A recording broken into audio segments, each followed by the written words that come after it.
Robbie. Ask him what he likes to do, and he'll give you a fairly typical answer. Sports. Music, I guess. Talk on the phone. Sleep. Look at Robbie and you see a young man on a mission. He's 18, 5'10", 180 pounds, and he's making his way through the mall to check out the latest CDs. Nothing unusual in that until you watch more closely. Look for the lack of eye contact and the pacing.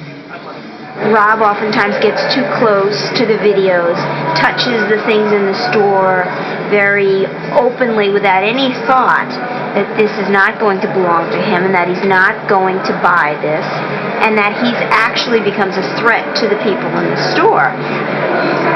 He doesn't realize that at all. Is there anything special you're looking for? No. All right. His parents worry because on the surface, Rob looks like any other 18-year-old. His lack of eye contact and agitation could be mistaken for, well, being 18. People don't know because he looks so normal how impulsive and how he lacks attention and how there really are very few social awareness abilities, and that's what he lacks. You wouldn't know that in order to solve a problem, he might ask to call Arnold Schwarzenegger or Sylvester Stallone. Or that when he feels like he's in danger, he's been taught to walk away. We always tell everyone who's working with Rob that you need to find a quiet space and a calming down space, not to try and restrain him, because he's too strong.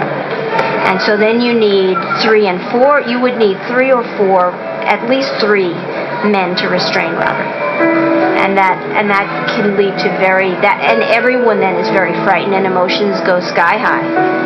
So, it was just something it's our worst nightmares.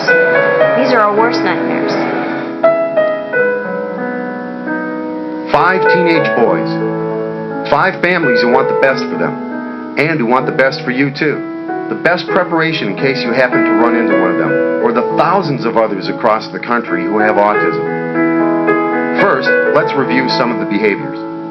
Talking to oneself. Being loud. Unusual patterns of movement. Close proximity. Unusual responses to touch and little awareness of personal boundaries. Unusual verbalization. May not use speech or may repeat words or other sounds.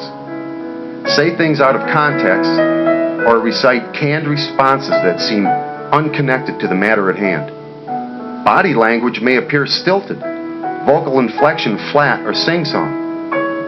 Facial expression detached or disinterested, eye contact fleeting or absent.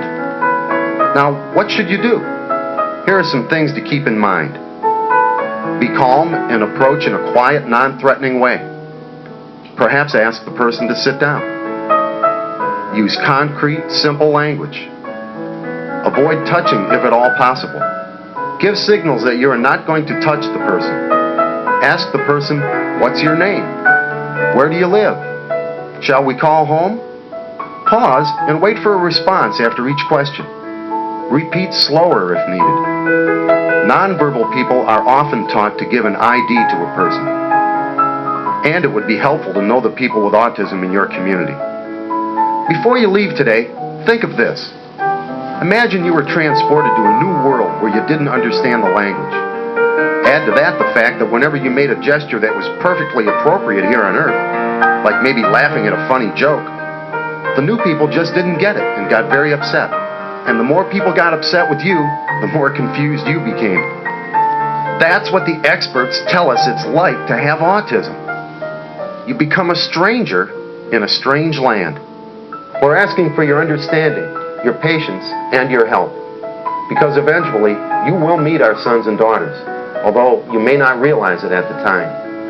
It's that second look and your understanding that will make all the difference in the world.